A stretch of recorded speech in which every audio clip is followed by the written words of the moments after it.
بسم اللہ الرحمن الرحیم۔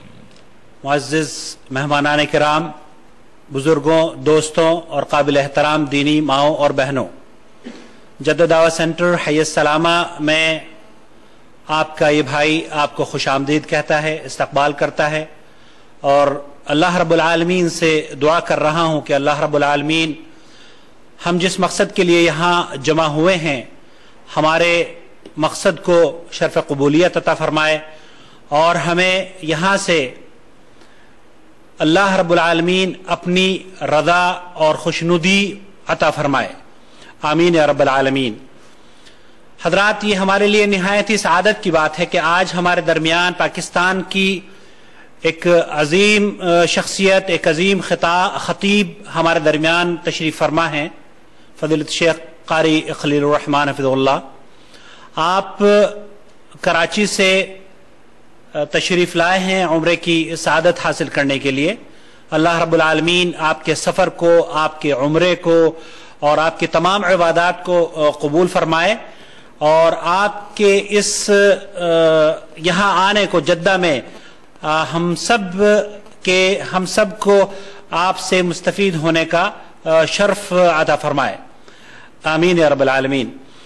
حضرات، فضیلت شیخ قاری خلیل الرحمن کسی تعارف کے محتاج نہیں ہیں۔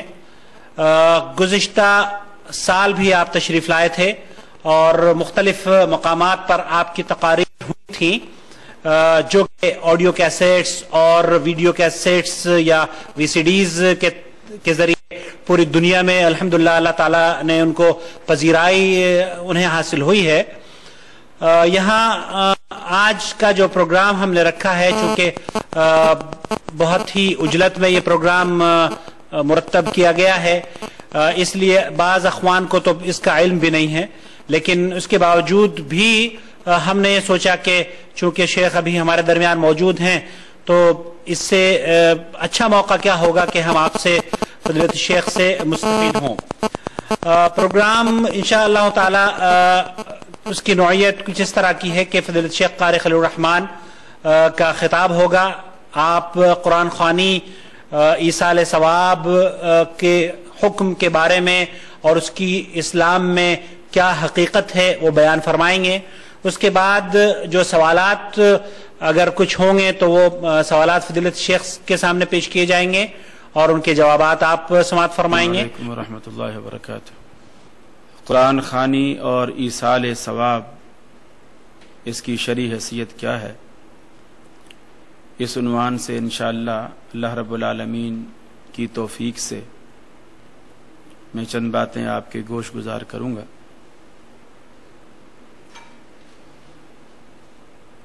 عوام الناس میں یہ بات معروف ہے کہ جو کام اچھا ہو اسے کر لینے میں کوئی حرج نہیں، اگرچہ وہ قرآن و سنت سے ثابت نہ ہو۔ در حقیقت یہ اس لا علمی کی بنا پر ایسا ہوتا ہے کہ آدمی کو یہ پتہ نہیں ہوتا کہ اچھا کام کہتے کسے ہیں۔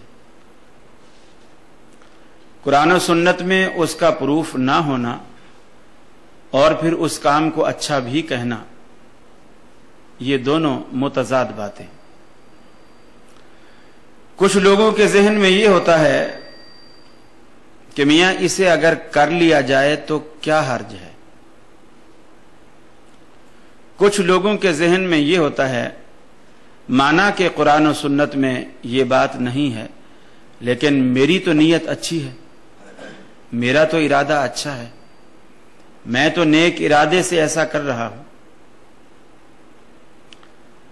میں انہی حوالوں سے کچھ بات کرنا چاہتا ہوں کہ آیا صرف نیت کا اچھا ہونا اور اس عمل کا کتاب و سنت میں موجود نہ ہونا کافی ہے؟ کیا حرج کہہ کر اس کو کر گزرنا اور کتاب و سنت سے دلیل نہ لینا کافی ہے؟ پھر اس کام کا اچھا ہونا اس اعتبار سے کہ میری عقل، میرے ذہن میں یا میرے معاشرے میں، میری سوسائٹی میں، میرے علاقے میں یہ کام اچھا گردانا جاتا ہے، اس لیے اچھا ہے، اگرچہ وہ قرآن و سنت کے منافی ہو۔ کیا یہ کافی ہے؟ میں انہی چند ایک باتوں پر اپنی بات کو رکھوں گا، انشاءاللہ بات سمجھ میں آئے گی۔ پہلی بات کہ میری نیت اچھی ہے۔ حدیث میں آتا انما الاعمال بالنیات کہ تمام اعمال کا دار و مدار نیت پر۔ نیت ایک تعین ہے اس منزل کا آپ جہاں گاڑی لے جانا چاہتے ہیں۔ اب وہ اچھی ہے تو آپ اس منزل تک پہنچیں گے، وہ اچھی نہیں ہے تو آپ اس منزل تک نہیں پہنچیں گے۔ لیکن اس کی دلیل کیا ہے کہ میری نیت اچھی ہے؟ اچھائی اور برائی کا معیار کیا ہے؟ نیکی اور بدی کا معیار کیا ہے؟ حضرت عبداللہ بن رواحہ رضی اللہ تعالی عنہ رسول اکرم صلی اللہ علیہ وسلم کے بڑے جلیل القدر صحابی ہیں۔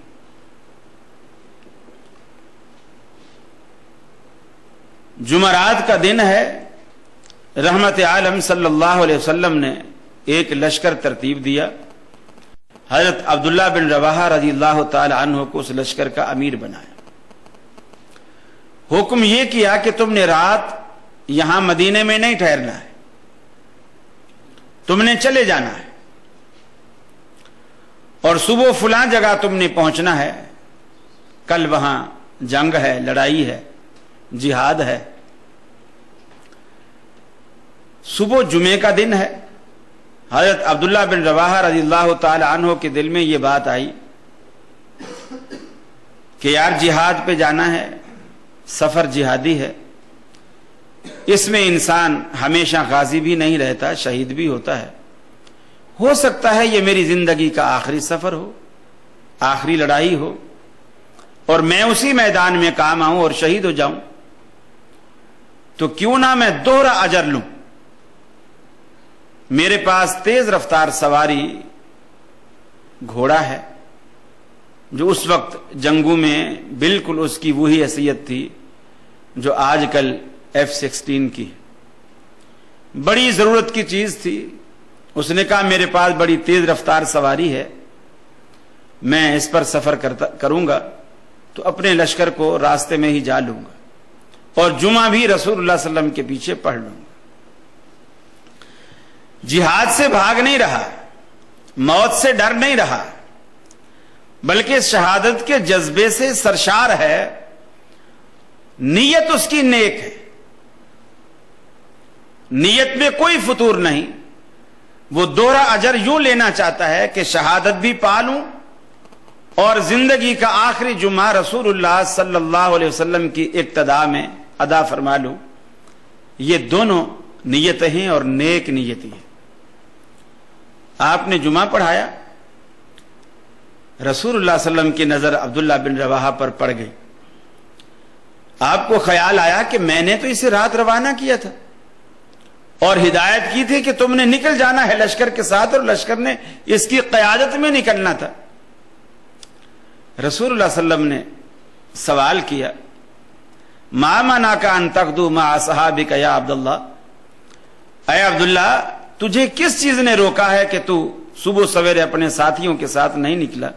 اس کی کیا وجہ ہے؟ حضرت عبداللہ بن رواحہ رضی اللہ تعالی عنہ نے جو دل کی بات تھی ساری رکھ دی۔ یا رسول اللہ صلی اللہ علیہ وسلم میرے پاس تیز رفتار سواری ہے، باقی کوئی پیدل ہیں، کوئی اونٹوں پر ہیں، کوئی خچر پر ہیں، کوئی گدھے پر ہیں، میرے پاس تو گھوڑا ہے اور بڑا تیز رفتار گھوڑا ہے میرے پاس، میں ابھی بس جمعہ پڑھ کے بھی جاؤں گا تو ان کو راستے میں لے لوں گا۔ تو میں نے یہ سوچا کہ جمعہ آپ کے پیچھے پڑھ لوں۔ اب یہ کہنا کہ میری نیت چونکہ نیک ہے، اگرچہ وہ کام قرآن و سنت سے ثابت نہیں ہے، تو میری نیت چونکہ نیک ہے، اللہ رب العالمین مجھے اجر دے گا، یہ امید رکھنا یہ غلط ہے۔ اس لیے کہ جب حضرت عبداللہ بن رواحہ رضی اللہ تعالیٰ عنہ نے اپنی نیک نیتی رسول اللہ صلی اللہ علیہ وسلم کے سامنے کھول کر رکھ دی، آپ نے فرمایا اے عبداللہ آج کے بعد اگر تو ساری عمر بھی عمل کرتا رہے تو ان لوگوں کے رتبے اور درجے کو نہیں پا سکتا جو میرا حکم سنتے ہی چل پڑے۔ معلوم یہ ہوا کہ صرف نیت کا اچھا ہونا عمل کی قبولیت کی دلیل نہیں ہے. نیت کا اچھا ہونا اجر کو نہیں بڑھاتا، بلکہ عبداللہ بن رواحہ کا نیت کا اچھا ہونا عمل کے وزن کو گرا رہا ہے، اس لیے کہ رسول اللہ صلی اللہ علیہ وسلم کے فرمان کے خلاف ہے. نیت اچھی ہے لیکن رحمت عالم صلی اللہ علیہ وسلم کے حکم کے خلاف ہے، تو آپ کے عمل، آپ کے حکم، آپ کے قول، آپ کے فعل، آپ کی سنت کے خلاف کتنی بھی نیت اچھی ہو وہ اچھی نہیں ہوتی، کیونکہ جس اچھی نیت سے نیکی کا وزن کم ہو جائے وہ نیت اچھی کہلانے کا حق نہیں رکھتی. معلوم یہ ہوا کہ اچھائی اور برائی کا معیار ہمارا ذہن نہیں ہے. لوگ یہ سوچتے ہیں چونکہ ہمارے ذہن میں یہ بات اچھی ہے، ہمارے معاشرے میں یہ بات اچھی گردانی جاتی ہے، لہذا یہ چیز اچھی ہے. یہ ذہن پرستی ہے، یہ ذہن پرستی ہے، اور یہ بھی ایک شرک کے زمرے میں آتا ہے. میں آپ کو چھوٹی سی مثال دوں. رسول اللہ صلی اللہ علیہ وسلم میدان عرفات میں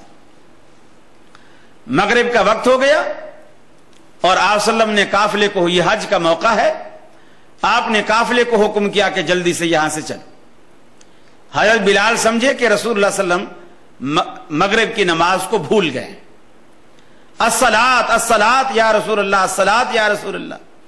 آپ نے فرمایا بلال الصلاۃ امامک، نماز تیرے آگے ہے، یعنی آگے چل کے پڑھیں گے، مزدلفہ میں جا کے پڑھیں گے.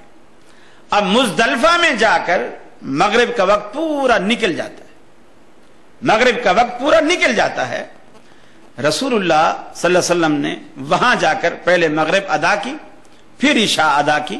اب ہماری اصطلاح میں، علماء کی اصطلاح میں، مغرب کو قضا پڑھا گیا، عشاء اپنے وقت میں پڑھی گئی، مغرب کو قضا کیا گیا.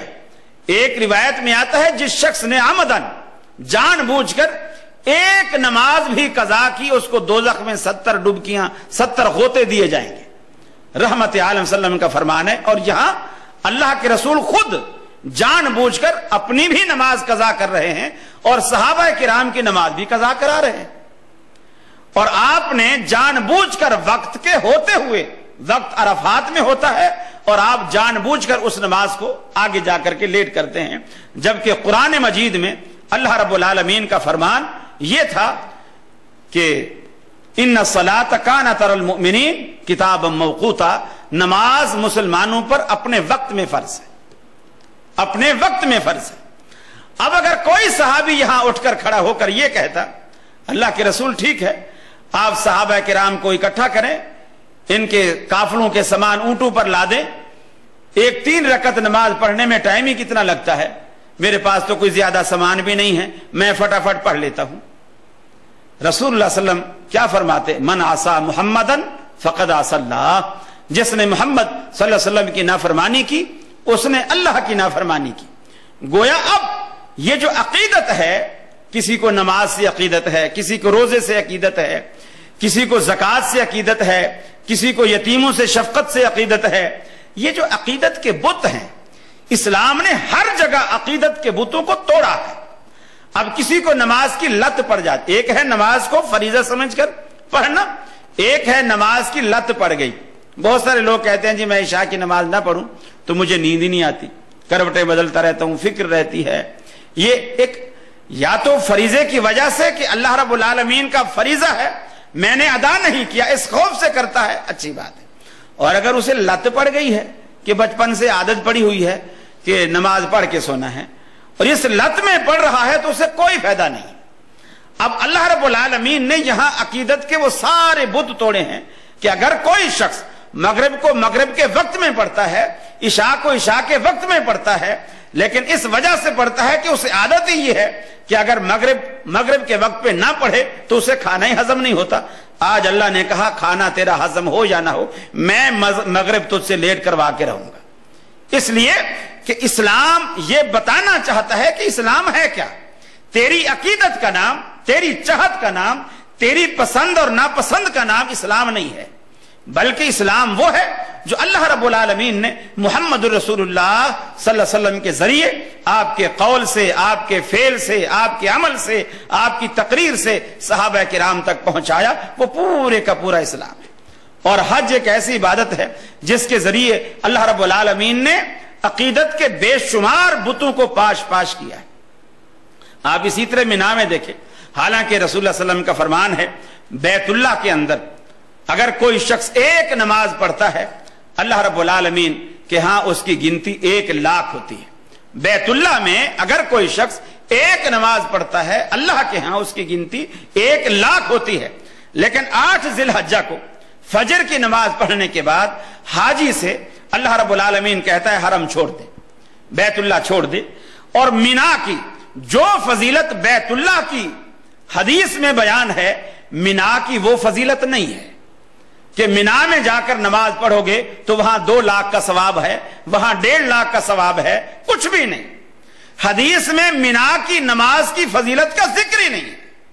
لیکن جس جگہ صراحت ہے کہ بیت اللہ میں ایک نماز 1,00,000 کے برابر ہے, اس نص صریح کے ہوتے ہوئے اللہ رب العالمین نے وہ 1,00,000 نماز کا ثواب ہم سے چھڑوا دیا. اور پہاڑی علاقے میں بالکل ویرانہ ہے, جنگل ہے, خیمے لگے کھڑے ہیں, کچھ بھی نہیں, وہاں جا کر کے بٹھا دیا. اب جی یہاں تم ظہر بھی پڑھو, عصر بھی پڑھو, مغرب بھی پڑھو, عشاء بھی پڑھو, اور پھر دوسرے دن صبح بھی پڑھو. یہ 5 نمازیں تم یہاں پڑھو. اب کوئی کہے الہ العالمین ہم تو پاکستان سے, ہم انڈیا سے, ہم بنگلہ دیش سے, ہم دور انڈونیشیا سے, پوری دنیا سے, ہم کہاں کہاں سے کرایہ بھر کر, خرچہ بھر کر, اتنا پیسہ لگا کر ہم یہاں آئے ہیں بیت اللہ میں 1,00,000 کا ثواب پانے کے لیے, اور تو نے ہمیں یہاں سے نکال دیا. تو اللہ رب العالمین اصل میں ہمیں یہ بتانا چاہتا ہے کہ نیکی اصل کیا ہے.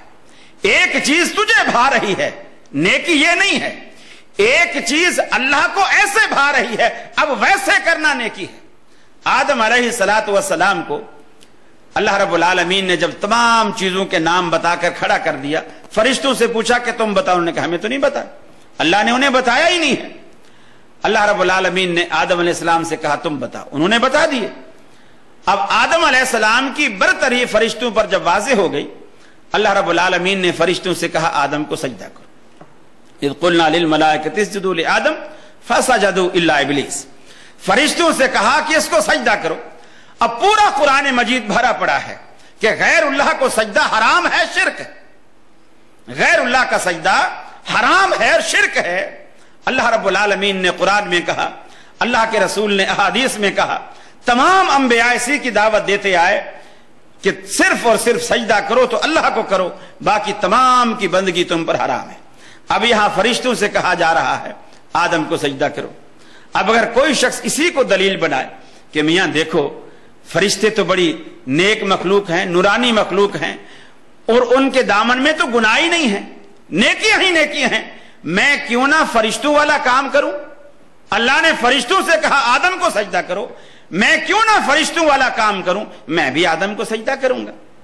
اللہ کہتا ہے انہیں میں نے کہا تھا, اس وقت یہی نیکی تھی, تمہیں میں نے منع کیا ہے, اس وقت یہی نیکی ہے. میری مانیت پہ تم اب آؤ گے, اس لیے کہ نیکی جو ہے میری پسند اور میری ناپسند کا نام ہے. میری پسند کا خیال کرو گے تو نیک رہو گے, میری ناپسند کو اپناؤ گے تو گناہگار کہلاؤ گے. تو در حقیقت یہ جو چیزیں ہم میں پیدا ہوتی ہیں کہ میاں کھانے پر ہم نے قرآن پڑھا, کوئی ہمارا عزیز فوت ہو گیا, اس کے لیے ہم نے 4 بندے مدرسے سے بلوا کر بٹھا کر سپارے بانٹ کر ان سے ہم نے پڑھوانا شروع کر دیا.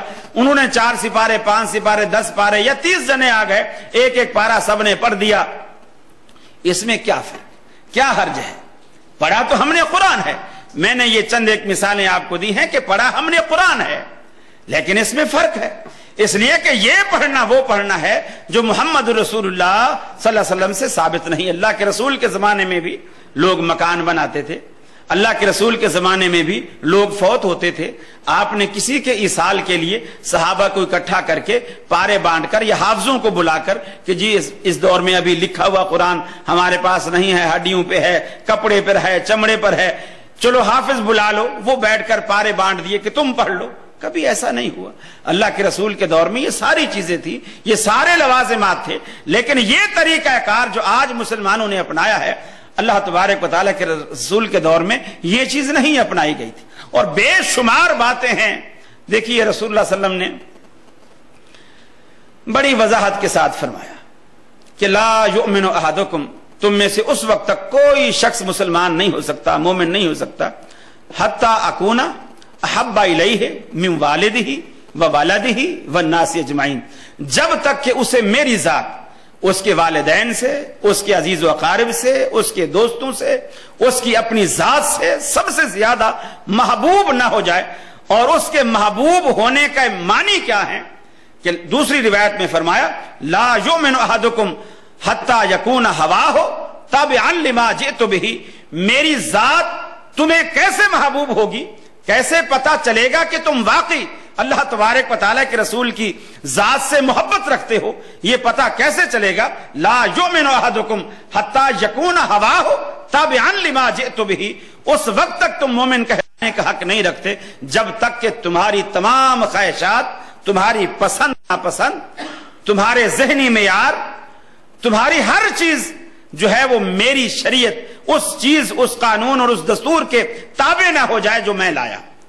حتی یکون ہواہ تابعا لما جئت بہ، جو شریعت اور جو دستور، جو نظام حیات میں لے کر آیا ہوں کتاب و سنت کی شکل میں، جب تک کہ تمہارے تمام تر خیالات، تصورات اس کے تابع نہیں ہو جاتے، اس وقت تک تم مومن کہلانے کا حق ہی نہیں رکھتے۔ یہ اللہ رب العالمین نے بڑی وضاحت کے ساتھ اس چیزوں کو کھول کھول کر بیان کر دیا ہے۔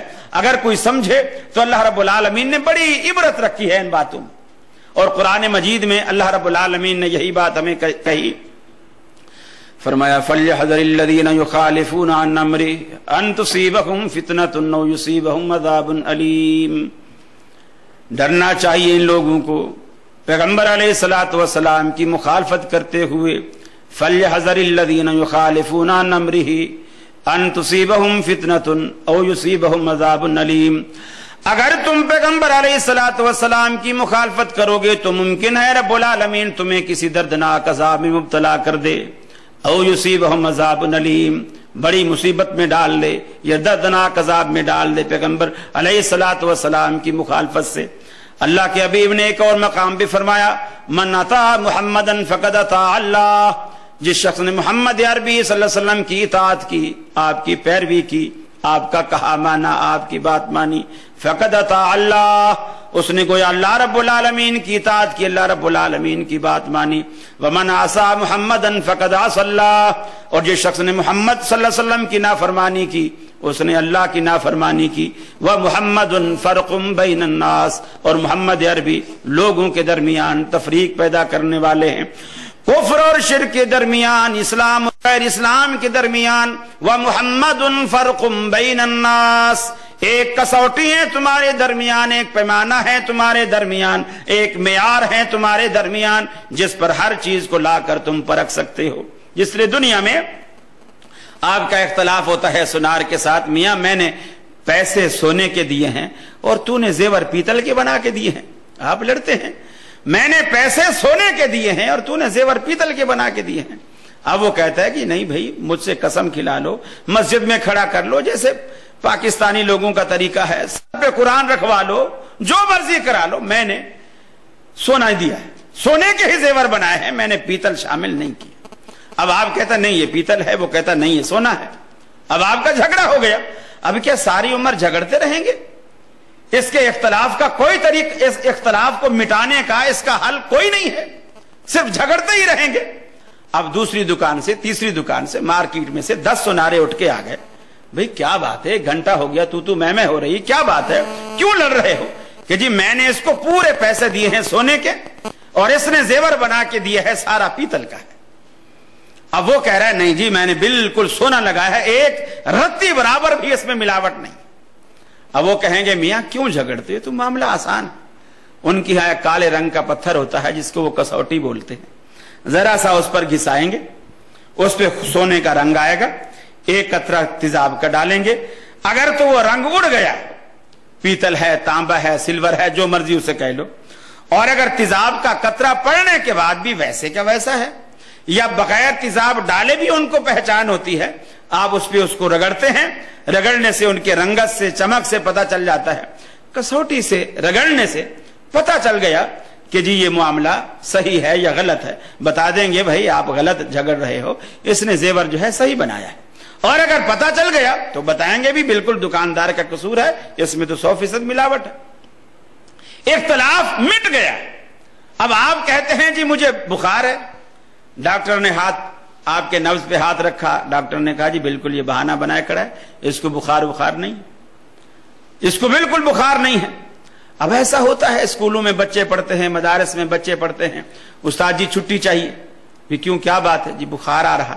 اب وہ ایسے ہوشیار بچے تھوڑی دیر دھوپ میں بیٹھ جاتے ہیں، جسم تپ جاتا ہے، اس کے بعد فٹافٹ اندر دفتر میں آئے، جی میرا ہاتھ دیکھو بالکل بخار۔ اب استاد نے ہاتھ لگایا، باقی وہ تو تپ رہا ہے، تو دھوپ سے آ رہا ہے، تپ رہا ہے، بڑا بخار ہے۔ میں نے آفس میں ایک چھوٹا سا 15-20 روپے کا وہ تھرمامیٹر لے کے رکھ لیا۔ اب بچہ جو آ رہا ہے، جی استاد جی چھٹی چاہیے، بھی کیوں چھٹی چاہیے؟ بخار ہے جی۔ میں نے میٹر لگا دیا، اب لگایا تو اس کا 98 سے بھی نیچے درجہ کھڑا ہوا ہے، تیرے کو کہاں بخار ہے؟ تو جھوٹ بول رہا ہے۔ اب اس نے جا کے دوسرے بچوں کو بھی بتا دیا کہ مدیر صاحب نے آفس میں تھرمامیٹر رکھا ہوا ہے، اب ان کو پتہ چل جاتا ہے۔ اب وہ جو بھی آ رہا ہے دوسرے دن، اب وہ تھرمامیٹر کا نہیں کہہ رہے، بخار کا نہیں کہہ رہے، استاد جی میرے پیٹ میں درد، میرے سر میں درد۔ اب پیٹ کے درد کو میٹر سے ہم کہاں سے چیک کریں؟ اختلاف مٹانے کا ایک حل ہے۔ مریض اور ڈاکٹر کے درمیان اختلاف ہوا، آپ نے تھرمامیٹر کو استعمال کیا، اختلاف ختم۔ مریض سچا ہے یا ڈاکٹر سچا ہے، اختلاف ختم۔ آپ نے کہا میں نے 6 میٹر کپڑے کے پیسے دیے ہیں، دکاندار نے کہا میں نے بھی 6 ہی میٹر کپڑا دیا ہے۔ آپ کہتے ہیں نہیں یہ 5.5 میٹر ہے۔ اب ساری عمر آپ لڑتے رہیں گے؟ نہیں، اس کا ایک طریقہ ہے کہ آپ نے وہ 1 میٹر کی جو دکانداروں کے ہاں گزی لوہے کی معروف ہوتی ہے، آپ نے کپڑے کو اس کے ساتھ ماپا، جب 6 دفعہ اس کے برابر پورا آ گیا تو اس کے معنی یہ ہے دکاندار سچا ہے، آپ کو غلطی لگی ہے۔ ہاں اگر 5 دفعہ پورا آیا اور 6ٹھی دفعہ اس کے آدھے تک آیا تو پھر آپ سچے ہیں اور دکاندار جھوٹا ہے۔ تو ہر چیز کے حل کے لیے اللہ رب العالمین نے کوئی نہ کوئی پیمانہ رکھا۔ تو کیا دین جس پر ہماری دنیا، ہماری آخرت کا دار و مدار ہے، اس کے لیے اللہ نے کوئی پیمانہ نہیں رکھا کہ ہم ساری عمر اختلافات کی دلدل میں لڑتے رہیں، جھگڑتے رہیں اور دنیا کو یہ باور کرائیں کہ اختلاف امتی رحمت، کہ رسول اللہ صلی اللہ علیہ وسلم نے فرمایا ہے میری امت کا اختلاف رحمت ہے۔ اگر اختلاف رحمت ہے تو پھر اتحاد اور اتفاق کو کیا نام دیں گے؟ اگر اختلاف کو رحمت کہیں گے تو اتحاد اور اتفاق کو کیا نام دیں گے؟ اس کا بھی اللہ رب العالمین نے ایک پیمانہ رکھا ہے، وہ کیا ہے؟ وَمُحَمَّدٌ فَرْقٌ بَيْنَ النَّاسِ لَقَدْ كَانَ لَكُمْ فِي رَسُولِ اللَّهِ أُسْوَةٌ حَسَنَةٌ مَا آتَاكُمُ الرَّسُولُ فَخُذُوهُ وَمَا نَهَاكُمْ عَنْهُ فَانْتَهُوا۔ ایک بات، صحابہ کرام کو یہ باتیں اتنی رچی بسی ہوئی تھی۔ حضرت عبداللہ بن مسعود رضی اللہ تعالیٰ عنہ نے درس دیا اور درس میں آپ نے کہہ دیا کہ اللہ رب العالمین نے ان عورتوں پر لعنت کی ہے، یہ بات کتاب اللہ میں موجود ہے، ان عورتوں پر لعنت کی ہے جو اپنے چہرے کے بال نوچتی ہیں، جسم گدواتی ہیں، بھویں وغیرہ یہ نچواتی ہیں۔ ایک خاتون نے کھڑے ہو کر کہا اے عبداللہ تو نے یہ بات کتاب اللہ کی طرف منسوب کی ہے، میں نے کتاب اللہ کو پڑھا ہے اور کئی بار پڑھا ہے، یہ بات کتاب اللہ میں موجود نہیں ہے۔ اور گویا اس کے کہنے کا مقصد یہ تھا کہ اے عبداللہ تو اللہ کی کتاب پر بہتان باندھ رہا ہے یہ کہہ کر کہ یہ کتاب اللہ میں موجود ہے، یہ مسئلہ قرآن مجید میں موجود نہیں ہے۔ حضرت عبداللہ بن مسعود نے کہا دوبارہ جا کر پڑھ، یہ مسئلہ کتاب اللہ میں موجود ہے۔ اس نے کہا میں اتنی دفعہ پڑھ چکی ہوں، یہ مسئلہ قرآن مجید میں نہیں ہے۔ عبداللہ بن مسعود رضی اللہ تعالیٰ عنہ نے دیکھو صحابہ کرام قرآن مجید کو کیسے سمجھتے تھے۔ عبداللہ بن مسعود رضی اللہ تعالیٰ عنہ نے کہا کیا قرآن مجید میں یہ نہیں ہے ما آتاکم الرسول فخذوا وما نہاکم عنہ فانتہوا، کہ جس چیز سے اللہ کا رسول روکے اس سے رکو اور جس چیز کو اللہ کا رسول کرنے کا حکم دے اسے لو، اس بات کو مانو، اپنی زندگی میں بساؤ۔ کہاں ہاں اللہ کے رسول نے ایسا، قرآن مجید میں اللہ نے ایسا کہا ہے۔ تو پھر جب اللہ تبارک و تعالیٰ کے رسول یہ کہہ رہے ہیں کہ جو عورت ایسا کرے وہ ملعون ہے، اس پر اللہ کی لعنت ہے، تو پھر جب اللہ کا رسول کہہ رہا ہے اور اللہ کا قرآن کہہ رہا ہے جو رسول کہے اسے مانو، تو یہ بات کتاب اللہ میں آ گئی۔ صحابہ کرام کا قرآن مجید کو سمجھنے کا یہ ایک طریقہ کار اور انداز ہوتا تھا، اور آج بھی ہمارے لیے ہدایت اسی طرح ہے کہ قرآن مجید کو ہم محمد رسول اللہ صلی اللہ علیہ وسلم کی زبان مبارک سے سمجھیں گے، زبان مبارک سے سیکھیں گے، تو قرآن مجید کے معنی اور مفاہیم ہمارے سامنے آئیں گے اور بات کھل کر ہمارے سامنے آئے گی۔ اور اگر ایسا نہیں ہوگا تو پھر کوئی بات بھی ہمارے پلے نہیں پڑے گی۔ بے شمار باتیں ہیں جو اس حوالے سے اس ضمن میں کی جا سکتی ہیں۔ حضرت فاطمہ رضی اللہ تعالی عنہ ایک موقع پر حضرت علی رضی اللہ تعالی عنہ سفر پر تھے، قربانی کا موقع تھا، قربانی کے دن آ گئے۔ حضرت فاطمہ رضی اللہ تعالی عنہ نے کچھ گوشت بچا کر رکھ لی، قربانی کے جانور کا کچھ گوشت بچا کر رکھ لیا، اور عرب اس وقت یہ ڈی فریزر فریجیں وغیرہ نہیں ہوتی تھی، تو وہ دھاگے میں بوٹیاں پروتے، اس کو نمک لگاتے اور دھوپ میں لٹکا دیتے، گوشت سوکھ جاتا، اس کو سال ہر سال تک محفوظ کر لیتے۔ چونکہ رسول اللہ صلی اللہ علیہ وسلم کا حکم بھی جب یہ آیا کہ کلو وتصدقوا وادخروا، کہ اس کو کھاؤ بھی، صدقہ بھی کرو، ذخیرہ بھی کرو، تو صحابہ کہتے ہیں ہم قربانی کے گوشت کو سکھاتے تھے، پھر سال ہر سال اگلے سال قربانی آنے تک پھر ہم اسی کو کھاتے رہتے تھے، سکھا کے رکھ دیا۔ حضرت علی 6 مہینے کے سفر پر واپس آئے۔ 6 مہینے بعد جب واپس آئے تو حضرت فاطمہ رضی اللہ تعالیٰ عنہ نے محبت سے وہ گوشت تھوڑا نکالا، اس کو پکایا، دسترخوان پہ رکھا۔ حضرت علی نے پوچھا یہ گوشت کہاں سے آیا؟ انہوں نے کہا یہ میں نے آپ کے حصے کا گوشت میں نے سکھا کے رکھ لیا تھا، یہ قربانی کا گوشت ہے، چونکہ آپ ہمارے ساتھ قربانی میں نہیں تھے تو میرا دل چاہا کہ میں آپ کے لیے رکھ لوں، جب آپ آئیں گے پھر اکٹھے کھائیں۔ حضرت علی نے کہا یہ حرام ہے، میں نہیں کھاتا۔ حضرت علی رسول اللہ صلی اللہ علیہ وسلم کے داماد ہیں، حضرت علی رسول اللہ صلی اللہ علیہ وسلم کے داماد ہیں، آپ فرماتے ہیں یہ حرام ہے۔ حضرت فاطمہ رسول اللہ صلی اللہ علیہ وسلم کی بیٹی ہیں، صاحبزادی ہیں، آپ فرماتی ہیں یہ حلال ہے، اور حلال سمجھ کر پکایا ہے، اس پر محنت کی ہے، اس میں گھی ڈالا ہے، تیل ڈالا ہے، نمک مسالے ڈالے ہیں، سارا محنت کی ہے، لکڑیاں جلائی ہیں، چولہے پر بیٹھی ہیں، اب پک کر تیار ہو گیا ہے۔ حضرت فاطمہ کہتی ہیں یہ حلال ہے، حضرت علی کہتے ہیں یہ حرام ہے۔ اب اختلاف پیدا ہو گیا، اب دونوں کے درمیان ایک تنازع ہے، جھگڑا ہے، کیسے کریں؟ حضرت علی کہتے ہیں میں نہیں کھاؤں گا، حضرت فاطمہ کہتی ہیں میں کھلاؤں گی۔ آخر حضرت فاطمہ نے ایک بات کی، اے علی لڑنے جھگڑنے سے کوئی فائدہ نہیں، رسول اللہ صلی اللہ علیہ وسلم کے پاس جاؤ، اللہ تبارک و تعالیٰ کے رسول سے یہ پوچھو، اگر وہ کہتے ہیں یہ حرام ہے تو میں بھی پھینک دیتی ہوں، میں بھی نہیں کھاؤں گی، اگر وہ کہتے ہیں یہ حلال ہے تو پھر آپ کو بھی میرے ساتھ بیٹھ کر کھانا ہوگا۔ حضرت علی رضی اللہ تعالیٰ عنہ کی سمجھ میں بھی یہ بات آ گئی، فرماتے ہیں بات درست ہے، میں ایسا ہی کرتا ہوں۔ چنانچہ رسول اللہ صلی اللہ علیہ وسلم کی خدمت میں حاضر ہوتے ہیں، عرض کرتے ہیں اللہ کے رسول فاطمہ نے گوشت پکایا ہے اور وہ قربانی کا گوشت ہے، میں نے کہا حرام ہے، وہ کہتے ہیں حلال ہے۔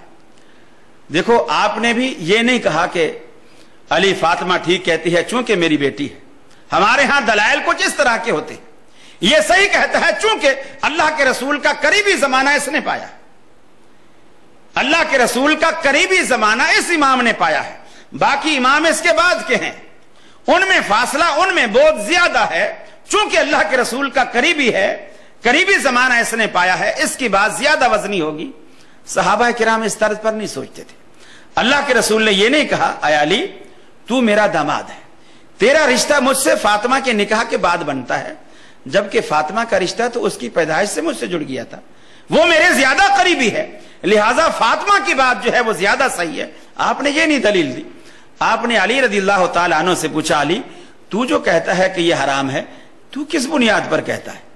حضرت علی رضی اللہ تعالیٰ عنہ نے اس سے یہ بھی ثابت ہوا کہ سامنے والے کا موقف بھی سننا چاہیے، فیصلہ ایسے نہیں دینا چاہیے، سامنے والے کا موقف بھی سننا چاہیے، اس موقف کو سننے کے بعد پھر اس پر فیصلہ کرنا چاہیے۔ علی تو کیوں کہتا ہے کہ یہ حرام ہے؟ حضرت علی رضی اللہ تعالیٰ عنہ نے عرض کی کہ اللہ کے رسول پچھلے سال میں نے آپ کے ساتھ عید کی نماز پڑھی تھی اور آپ نے خطبے میں یہ اعلان فرمایا تھا کہ 3 دن سے زیادہ قربانی کا گوشت اپنے گھر میں اتنا رکھو کہ تم اسے 3 دن میں کھا سکو، اور اس سے جو زیادہ ہے اسے تقسیم کر دو، لوگوں میں غریبوں میں تقسیم کر دو، بانٹ دو، اتنا اپنے گھر میں رکھو جو تم 3 دن میں کھا سکتے ہو۔ فاطمہ نے تو 6 مہینے سے رکھا ہوا،